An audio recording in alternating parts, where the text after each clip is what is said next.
Welcome to the Deep Dive, your personalized shortcut to being well-informed. Shortcut, I like that. Today we're diving into the world of cybercrime. Specifically, how it's evolving, the surprising ways criminals are innovating. You've provided us an interview with Amit Dubey. Right, a leading cybersecurity expert in India. He doesn't just investigate cybercrime, though.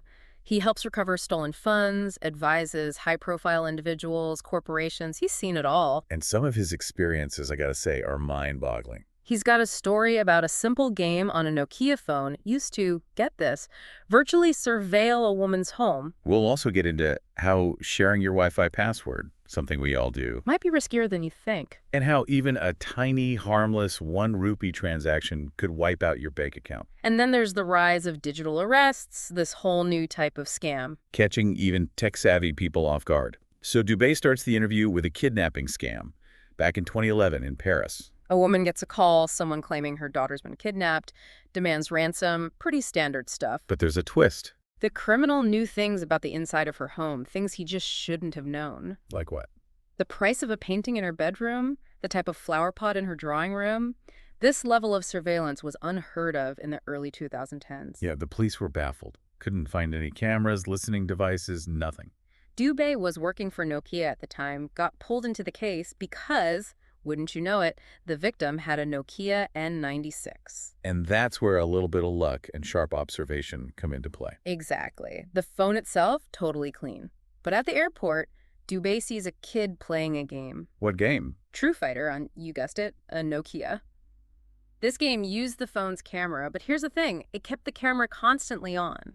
Wait, so the victim's son was unknowingly playing this game on his mom's phone, capturing images of their home. Bingo. But how did the criminal use that to know where she was in the house during those calls? I mean, location services weren't as common back then. Right. Location wasn't pinpoint accurate. The key was the Wi-Fi signal strength. Stronger signal, closer you are to the router. The criminal correlated those images from the game with the victim's phone's Wi-Fi signal during their calls, created this illusion of real-time surveillance. That's crazy. It just shows how what seems like an innocent action, a kid playing a game, can have unintended security consequences. And it highlights how criminals are always thinking outside the box, exploiting technology in unexpected ways. Makes you think twice about sharing your Wi-Fi password, huh? Absolutely. Awareness is key. Dubey then goes on to talk about the psychology of cybercrime, something he's noticed staying calm, building trust. It's essential in these situations. Makes sense. You're already panicked, vulnerable. That's when they strike. Exactly. Criminals are trained to exploit human psychology. They know how to make you panic, how to make you trust them, and then how to use that trust against you. So it's not just about hacking computers anymore. It's about hacking human behavior. Precisely.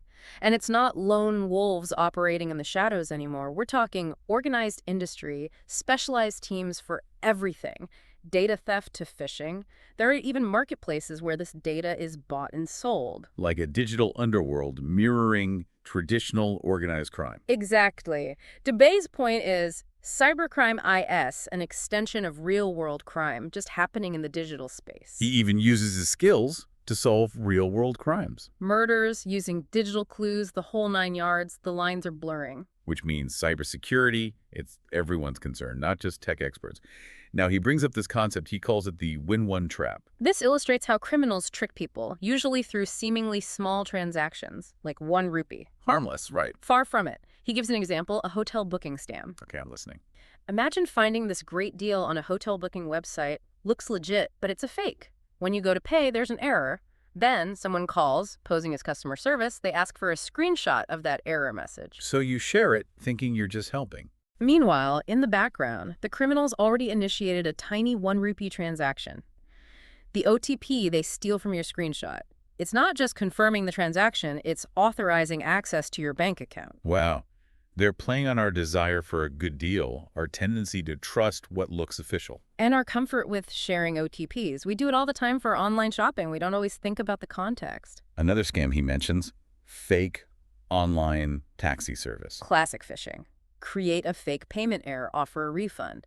But to process it, they need your bank details. People fall for it. They want their money back, they're in a hurry. It preys on that. So this one trap, it's all about exploiting our trust, our assumptions. And it's scary how creative they're getting. That's why staying informed is so crucial. Dubey has some practical tips based on years of experience. Hits with them. First, regularly check which apps can access your SMS messages. Lots of these scams, they depend on intercepting those OTPs. Second, enable two-factor authentication everywhere you can. WhatsApp, your bank, everything. It adds an extra layer of security. Makes it harder to hack, even if they do get your password somehow. Okay, what else? Be very cautious about sharing OTPs through unusual methods like WhatsApp messages or phone calls. I've definitely gotten those before. Legitimate organizations almost never ask for OTPs that way. Good to remember. If it feels off, it probably is. And finally, to check how vulnerable your browser is, Dubey recommends the website privacynet.com. Gives you a sense of how much information you're maybe unknowingly sharing. I'm adding that to my to-do list right now. Now, Dubey brings up a crucial point. Every successful cybercrime, he says, is often preceded by a hidden crime. A data breach, one you're probably not even aware of. Makes sense. How else would they know so much about you to make their scams believable? Exactly. He uses the example of an insurance scam. Criminal calls, pretending to be an agent, but they know your policy number, premium details, last payment date, everything. That's enough to make anyone think it's legit. But how'd they get that information in the first place? Chances are you were part of a data breach somewhere, maybe from a totally different company or website. That information gets sold on the dark web. So it's not enough to just be careful on a few websites. It's about being mindful of your entire digital footprint. Absolutely. And it's not just about technical measures either.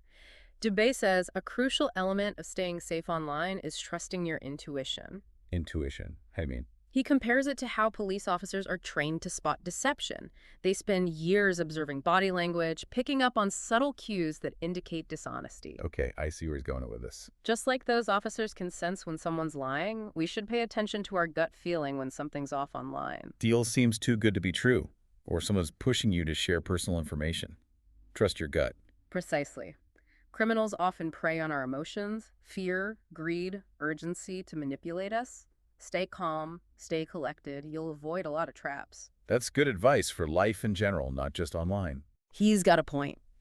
Now, speaking of evolving tactics, Dubey brings up this new breed of deception. Digital arrests. They're on the rise. Digital arrests.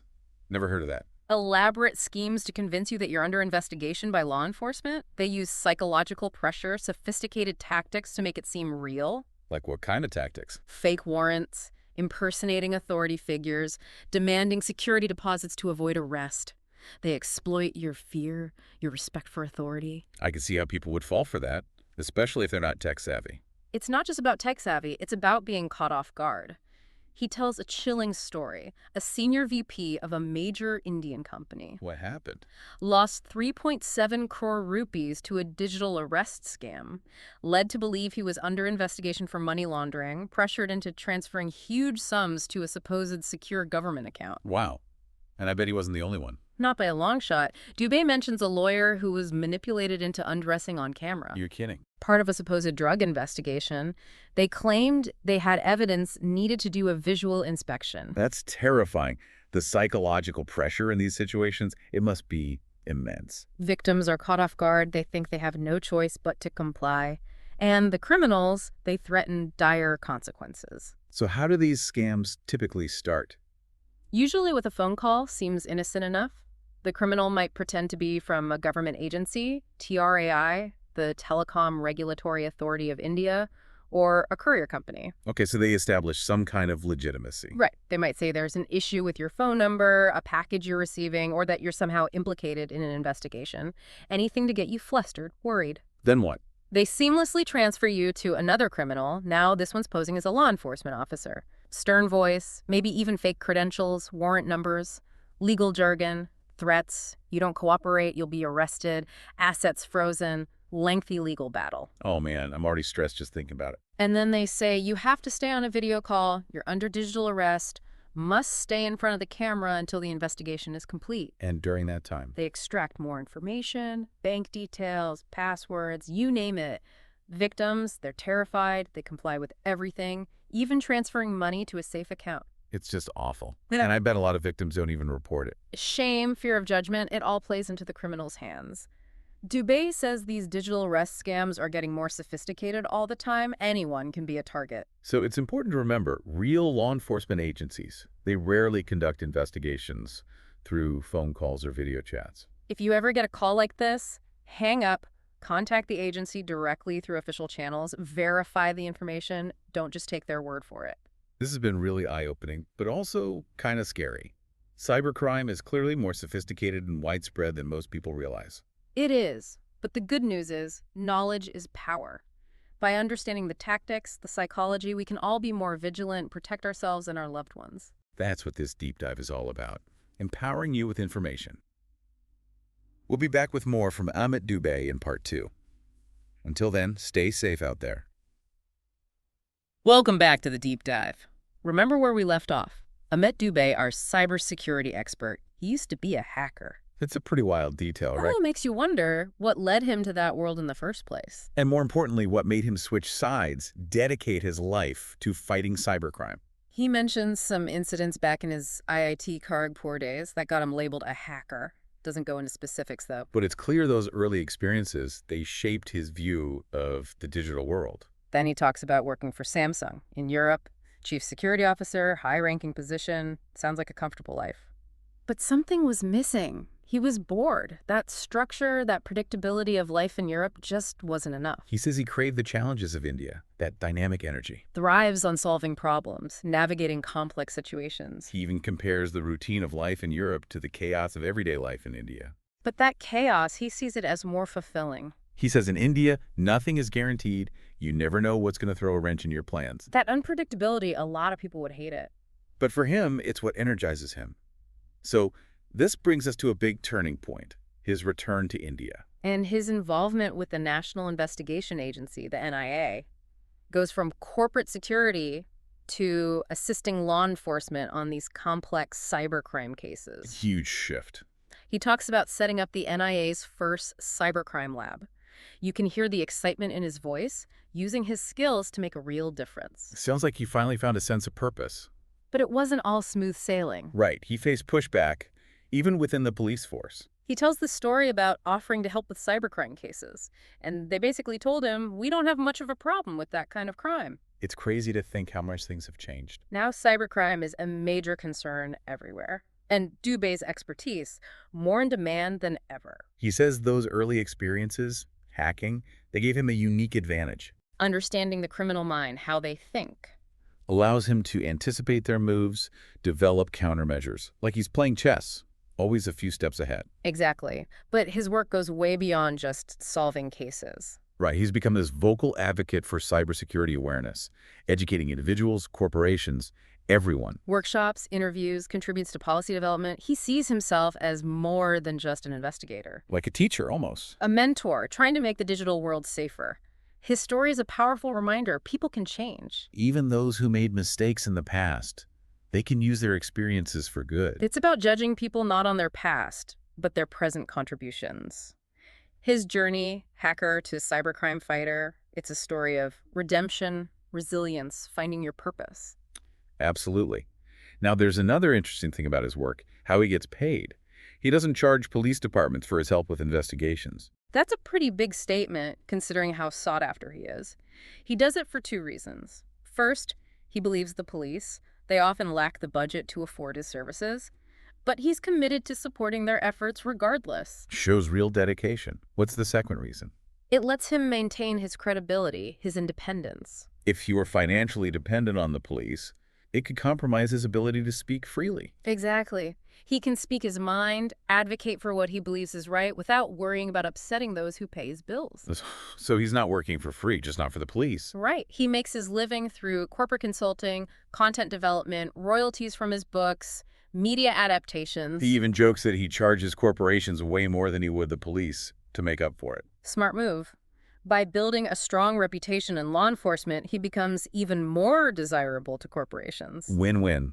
Helps those who need it most while being financially secure himself. Exactly. And we can't forget the impact of his awareness work. Workshops, interviews, books. He's empowering so many people. Creating this ripple effect goes way beyond the individual cases he solves. It all comes back to this, Combating cybercrime requires multiple approaches. Collaboration, education, understanding both the technical and the human sides of the problem. Something else that struck me, he talked about the importance of helping women and children who are victims of cybercrime. His team prioritizes those cases, recognizing their vulnerability, the potentially devastating consequences. Cyberstalking, online harassment, the spread of explicit content, these things can have a profound impact, especially on women and children. And he acknowledges the challenges of investigating these crimes. Victims often hesitate to come forward because of fear, shame, stigma. He emphasizes the need to create a safe and supportive environment for them to report these crimes and get help. Increased awareness, education, resources to support victims, and hold perpetrators accountable. He also mentions organizations like the Women's Helpline, providing that crucial lifeline, offering a confidential and accessible way for victims to seek help, report crimes. He even encourages listeners to support these organizations, use their services if needed. It's a powerful message. We need to work together to create a digital world where women and children feel safe and empowered. Free from the threat of cybercrime. Dubey's insights are both insightful and, honestly, a bit alarming. He sheds light on this complex world, the workings of criminal networks, the devastating impact they have. His stories are a reminder that cybercrime isn't victimless. It has real-world consequences, affects individuals, families, entire communities. But his expertise, his commitment to this fight, it does offer a glimmer of hope. In this increasingly digital world, He reminds us, knowledge is power. By staying informed, vigilant, compassionate, we can all contribute to a safer digital future. absolutely, he challenges us to not only protect ourselves, but stand up for the most vulnerable. Ensure the digital world is a space where everyone can thrive. His insights into the psychology of both criminals and victims, they're so valuable. Understanding human behavior is absolutely crucial in fighting cybercrime. Recognizing the criminal's tactics, being aware of our own vulnerabilities, and like he said, trusting our gut. When something feels wrong, His message is one of empowerment. Take control of your digital lives. Be active participants in shaping a safer, more secure online world. It's not just technological, it's human. requires collaboration, compassion, a willingness to learn and adapt. Now, in the final part of our deep dive, we'll get into the nitty-gritty. Dubey shares some practical tips for staying safe online, giving you the knowledge and tools to navigate this world with confidence. Join us as we continue exploring cybercrime and learn how to become informed, resilient digital citizens. Welcome back to the deep dive. We've been through a lot, haven't we? From those evolving tactics all the way to the psychology, it's fascinating but also a bit overwhelming. It is. But thankfully, Amit Dubey, he doesn't just scare us with stories. He gives us tools to actually protect ourselves. So let's get practical. What can our listeners actually do with all this information? It starts with something simple, something we all do without thinking. App permissions. Ugh, those little pop-ups. Allow access to your photos, your location, your contacts. And we just click allow, barely even reading. Guilty as charged. Criminals count on that. Dubey's advice: regularly check which apps have access to your SMS messages. Because those messages contain those precious OTPs. Exactly. It's not about being paranoid, denying every permission. It's about being aware. Like, does that random flashlight app really need to be reading my texts? Probably not. Next up, two-factor authentication. You mean where you need that extra code from your phone on top of your password? Exactly, especially for important accounts. WhatsApp, your bank. Think of it as a deadbolt AD, a chain on your door. Worth the extra effort. Now, something I know I need to work on. Sharing screenshots. Oh yeah, that hotel booking scam, that was a wake-up call. It's so easy to just share a screenshot. You think you're confirming a transaction, showing an error. But criminals can use those to steal information, even your OTP. From now on, I'm thinking twice before I hit that share button. Good idea. And speaking of OTPs, Dubey's very clear about sharing them through unusual methods. Like WhatsApp or a phone call. Right. Legitimate organizations, they almost never ask for OTPs that way. If someone does, that's a big red flag. Huge. Trust your gut. If something feels off, it probably is. So better safe than sorry. Yeah. Any other practical tips? Use the website privacynet.com. Simple way to test how vulnerable your browser is to data leaks. Give you an idea of what information you might be sharing without realizing it. Yeah. Check it out. So the bottom line here is, cybercrime is dangerous, but we don't have to be helpless victims. By following these tips, being aware, you can really reduce your risk. Navigate the online world with more confidence. Exactly. Take control of your digital life, be proactive about your security, and always trust your gut. Couldn't have said it better myself. Well, that brings us to the end of our deep dive into the world of cybercrime, It's a complex world, but hopefully we've shed some light on it. giving you some tools to navigate it safely. Remember, knowledge is power. Stay informed, be vigilant, and most importantly, trust your instincts. And until next time, stay safe out there. And stay curious.